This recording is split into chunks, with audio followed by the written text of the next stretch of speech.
बता दें कि भगवान शिव को भोलेनाथ इसीलिए कहा गया है क्योंकि वो बड़े ही आसानी से प्रसन्न हो जाते हैं और उनसे अपनी बात मनाना बहुत ही आसान है। इसी के साथ देवता हो या फिर राक्षस या फिर कोई साधारण मनुष्य, अगर भगवान शिव को प्रसन्न कर लिया फिर तो कुछ भी मुश्किल नहीं है। जी हाँ, भोले बाबा अपने भक्तों के साथ कोई भी भेदभाव नहीं करते हैं और वो अपने भक्तों की प्राणों की रक्षा भी करते हैं। लेकिन उनके जीवन में एक ऐसा समय आ गया था जब उन्हें अपने ही प्राणों की रक्षा करनी पड़ी थी। जी हाँ, और आज हम आपको इसी के पीछे की एक कहानी बताने जा रहे हैं।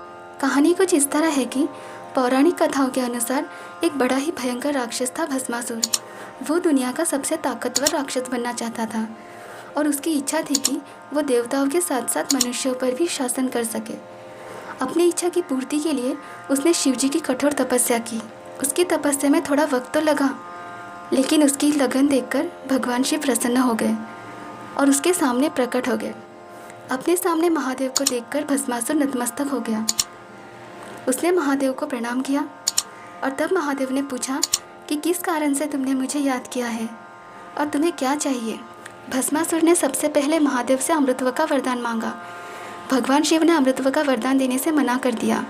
उन्होंने कहा कि जो भी इस संसार में आया है उसे एक दिन जाना है, इसलिए अमृतत्व का वरदान तुम्हें नहीं मिल सकता।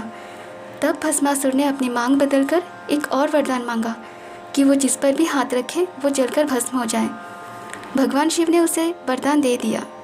ये वरदान पाते ही भस्मासुर सबसे पहले शिवजी पर ही इसे आजमाने के लिए आतुर हो गया। महादेव अपना दिया हुआ वरदान वापस नहीं ले सकते थे। ऐसे में अपनी जान बचाने के लिए इधर उधर भटकने लगे। फिर वो एक गुफा में जाकर पहुँचे और उसी गुफा में छिप गए। आपको बता दें कि ये गुफा गुप्तधाम की गुफा के नाम से जाना जाता है। गुप्तधाम गुफा बिहार राज्य के सासाराम जिले में स्थित है। ये पवित्र गुफा 363 फीट लंबी है। इस प्राकृतिक गुफा के अंदर भगवान शंकर का करीब 3 फीट ऊंचा शिवलिंग है। इस शिवलिंग के ऊपर पवित्र जल की धारा सदैव गिरती रहती है। गुफा के अंदर अनेक देवी देवताओं की मनमोहक आकृतियां हैं। जिला मुख्यालय सासाराम से करीब 60 किलोमीटर दूरी पर स्थित इस गुप्तधाम गुफा में पहुंचने के लिए रेहल, पनारी घाट और उघानी घाट से 3 रास्ते हैं जो अति विकट और दुर्गम हैं। दुर्गावती नदी को 5 बार पार कर 5 पहाड़ियों की यात्रा करने के बाद लोग यहाँ पहुँचते हैं। किसी तरह भगवान शिव ने अपनी जान बचाई तो विष्णु जी को सारी बातें बता दी। भगवान विष्णु ने सारी बात सुनी और भस्मासुर का अंत करने के लिए उन्होंने मोहिनी का रूप धारण कर लिया। भस्मासुर की नज़र मोहिनी पर पड़ी तो वो उसे देखकर मंत्रमुग्ध हो गया। उसे किसी भी बात का ध्यान न रहा।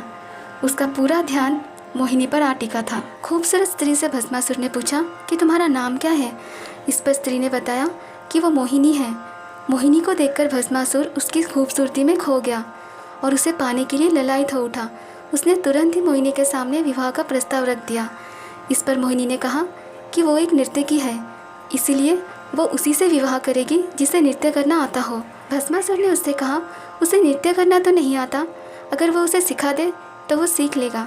इस पर मोहिनी ने कहा ठीक है, मैं तुम्हें नृत्य करना सिखाऊंगी।